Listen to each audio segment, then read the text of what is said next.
There was a way of growing up that was never explained, never announced, and never written down, but simply lived day after day without being given a name.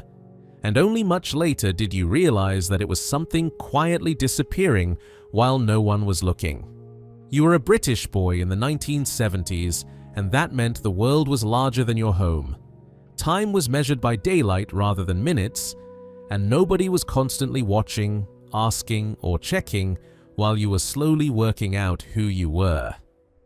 And maybe you recognize this, or maybe it now sounds almost unbelievable, but this is what it felt like. Number 1. Being outside was the default. Being outside was not a choice, not an activity, and certainly not something planned in advance. It was simply where you were expected to be, as if the pavement, the alleyways, and the scruffy patches of grass belonged to your life just as much as the kitchen or the living room.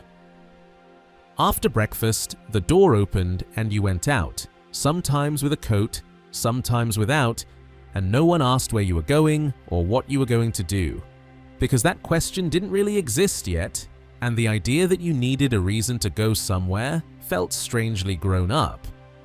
Outside was where things happened, where time stretched, where an hour could feel like an entire afternoon, and where you didn't need to decide what to do because something always emerged, even if that something was doing nothing at all.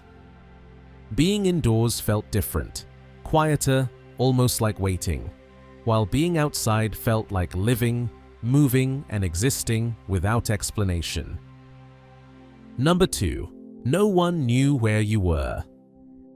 It wasn't that nobody cared, it was that knowing exactly where you were simply wasn't considered normal, and as long as you were somewhere, everything was fine. You disappeared in the morning and reappeared hours later, sometimes not until dusk, and nobody phoned around, nobody panicked, and nobody demanded a full account of your day beyond a quick look to check you were still in one piece. There was no route, no fixed plan, no tracking, just a loose sense of direction and a quiet confidence that you would find your way home, which you almost always did. It gave you a kind of freedom that you couldn't name at the time, but felt deeply, a silent independence that was so ordinary it never needed celebrating. Number 3. Errands that felt like adult work. Sometimes money was placed in your hand along with a short sentence, not framed as a favor but as an expectation, and suddenly you were walking to the shop alone, coins in your pocket and responsibility resting quietly on your shoulders. You bought bread, milk, or cigarettes, and no one seemed surprised to see a child standing at the counter because shopkeepers spoke to you seriously, as if you were perfectly capable of handling the task. Nothing was explained. Trust was simply given, and that trust felt heavy and important at the same time, as if you had been briefly invited into the adult world. You walked home with the bag swinging at your side, said nothing, handed everything over, and received no praise, because this wasn't an achievement, it was just something you were expected to manage. Number 4.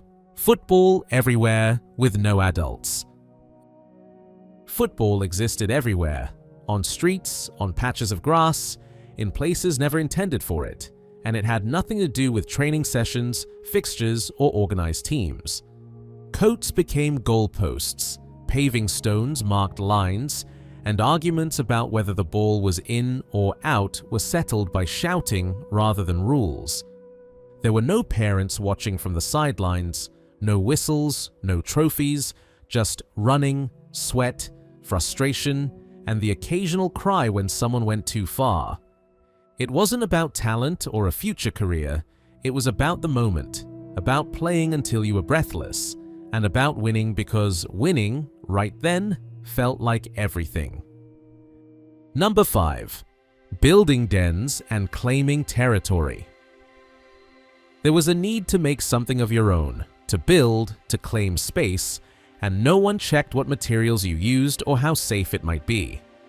Wood, nails, rope, broken boards, anything you could find became part of a den, a fort, a place that belonged to you and stayed yours for as long as it didn't collapse.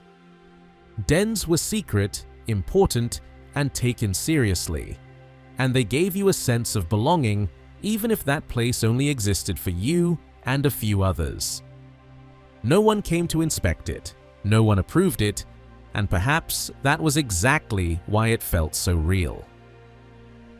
Number 6. Fights that ended on their own. Conflicts weren't mediated, discussed, or carefully unpacked. They simply happened, quickly and without warning. A shove, a punch, a brief scuffle on the ground, and then brushing the dust off your clothes and carrying on as if nothing had occurred. No one asked how you felt, no one made a record of it, and no one lingered on the moment because it had already passed. You learned where the limits were, not through words, but through experience, and that felt normal because it was. Number 7. Hanging around shops and streets.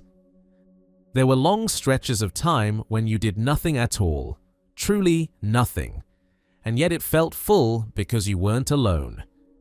You lingered outside shops, sat on low walls, leaned against railings, watched people pass, and waited without knowing what you were waiting for. There was no purpose, no outcome, no schedule, and that absence of direction was precisely what made it feel like freedom. Sitting in silence together wasn't awkward, it was simply part of being there, and nobody expected you to be productive to justify your presence. Number 8. Dangerous places you were never warned about. There were places you went that now feel almost unthinkable: railway lines, building sites, abandoned structures, and nobody had ever explicitly told you not to be there. There were few fences, fewer warning signs, and when they existed, they were often ignored. Danger wasn't theoretical, it was physical, something your body sensed before your mind had words for it. Sometimes nothing happened, sometimes something did, but you always learned without anyone having to explain. Number 9. Getting hurt and not talking about it. You fell, you scraped yourself, you bled, and you wiped it away with your sleeve because that was simply what you did.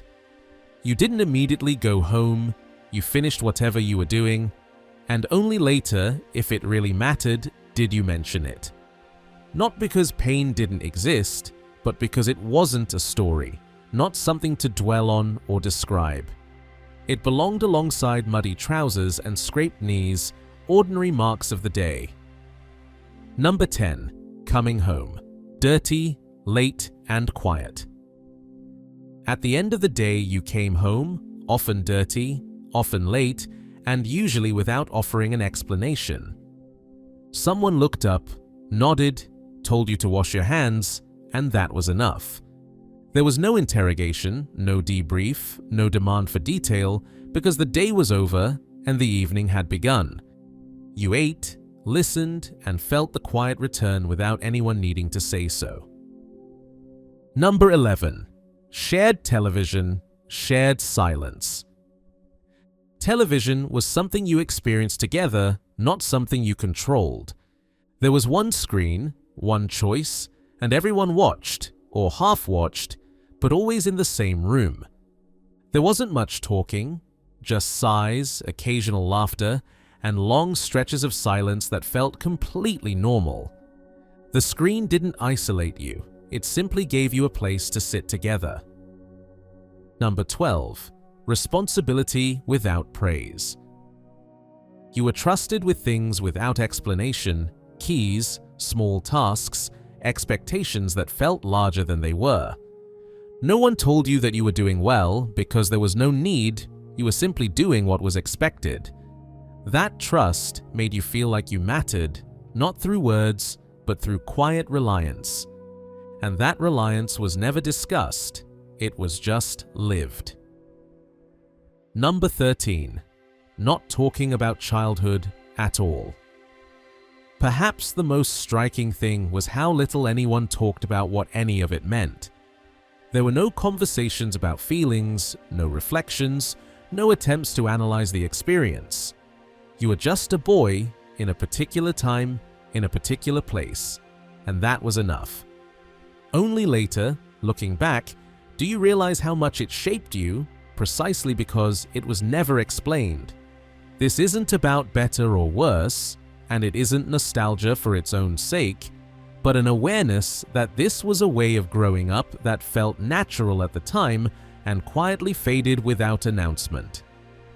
There was freedom, but also risk, silence, but also loneliness. And perhaps it was that mixture that made it feel so real. Not everything needs to return, and not everything was right, but something about it felt honest, unfiltered, and human. And sometimes, just for a moment, you wonder, without saying it out loud, whether children will ever know that feeling again, even a little.